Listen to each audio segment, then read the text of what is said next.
பாஜக தேசிய பொதுக்குழு உறுப்பினராக பொறுப்பேற்றதும் திடீரென அண்ணாமலை டெல்லிக்கு புறப்பட்டு சென்றது முக்கியத்துவம் வாய்ந்ததாக பார்க்கப்படுகிறது. அண்ணாமலை டெல்லிக்கு சென்றது ஏன்?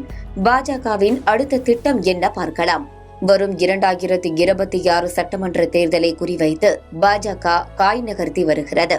அண்மையில் சென்னை வந்த மத்திய உள்துறை அமைச்சர் அமித்ஷா அதிமுக பொதுச் செயலாளர் எடப்பாடி பழனிசாமியுடன் இணைந்து செய்தியாளர்களை சந்தித்தார். அப்போது மேடையிலேயே அதிமுகவுடன் கூட்டணியை உறுதி செய்து அதிகாரப்பூர்வமாக அறிவித்தார் அமித்ஷா. இது ஒரு புறம் இருக்க, தமிழக பாஜக தலைவராக நேற்று நயினார் நாகேந்திரன் பொறுப்பேற்றுக் கொண்டார். இதற்கு முன் மாநில தலைவராக இருந்த அண்ணாமலைக்கு பாஜக தேசிய பொதுக்குழு உறுப்பினர் பதவி வழங்கப்பட்டுள்ளது. ஆனால் மீண்டும் அண்ணாமலை வேண்டும் என அண்ணாமலையின் ஆதரவாளர்கள் ஒட்டிய போஸ்டர் இணையத்தில் வைரலானது.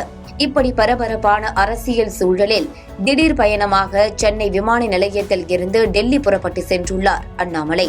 பாஜகவின் மூத்த தலைவர்களை சந்திக்க உள்ளதாக கூறப்படுகிறது. பாஜக பொதுக்குழு உறுப்பினர் பதவி வழங்கப்பட்டுள்ள நிலையில் அண்ணாமலையின் இந்த பயணம் முக்கியத்துவம் வாய்ந்ததாக பார்க்கப்படுகிறது. இதற்கிடையில், நான் மாநில தலைவர் பொறுப்பில் இருந்ததால் சில கட்டுப்பாடுகள் இருந்தது, அதனை மீறி பேச முடியவில்லை. தற்போது அப்படி இல்லை, நான் இனிமேல் சிக்ஸர் தான் அடிப்பேன், நயினார் டிஃபென்ஸ் ஆடுவார் என அண்ணாமலை பேசியிருந்தார். இப்படியான சூழலில்தான் அடுத்த கட்ட நடவடிக்கைகள் குறித்து ஆலோசிக்க அண்ணாமலை டெல்லி சென்றுள்ளதாக கூறப்படுகிறது. அவர் மீண்டும் வந்த பிறகுதான் அடுத்த கட்ட நடவடிக்கைகள் என்னவாக இருக்கும் என்பது தெரியவரும் என்கின்றனர் அரசியல் விமர்சகர்கள்.